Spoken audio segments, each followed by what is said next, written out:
La liberté de presse au Togo diversement appréciée. Selon Reporters sans frontières, le Togo a progressé de 30 points sur 180 pays. Il occupe la 70e place en 2023 contre la 100e place en 2022. Pour le directeur de publication de La Manchette, c'est un résultat mitigé. Ce n'est pas un bon en réalité, puisque si vous prenez les éléments que je viens de citer, hein, des journalistes togolais qui ont été condamnés à 3 ans de prison ferme, avec plus de 3 millions d'amendes, et sachant qu'ils ont eu vent donc de cette condamnation, hein, aujourd'hui ils sont poussés hors de l'espace public, ils sont en exil. Deux de nos confrères, Ferdinand et Isidore Kouonou, Ferdinand était Isidore Kouonou. Même bien avant, le même Ferdinand a fait la prison. Hein, pour la même condamnation, dans la même affaire, il a déjà fait la prison.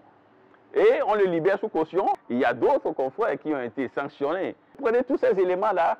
Est-ce que ces éléments suffisent pour tenir le langage de bon? Sur son compte Twitter, le ministre de la Communication et des Médias, porte-parole du gouvernement, qualifie de belle performance le résultat du Togo au classement 2023 de Reporters sans frontières sur la liberté de presse.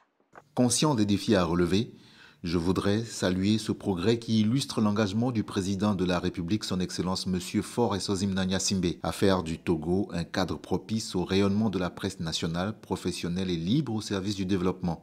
Je salue l'ensemble des acteurs avec qui nous œuvrons pour que le journalisme libre demeure ce sage compromis entre liberté et responsabilité.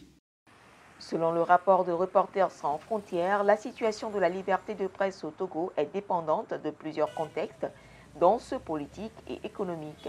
L'Observatoire togolais des médias, pour sa part, dans son rapport annuel sur l'état de la presse au Togo, estime que la liberté de presse a connu un recul ces 12 derniers mois à travers la suspension de parution, d'amendes, arrestation de journalistes et inculpation pour délit de presse.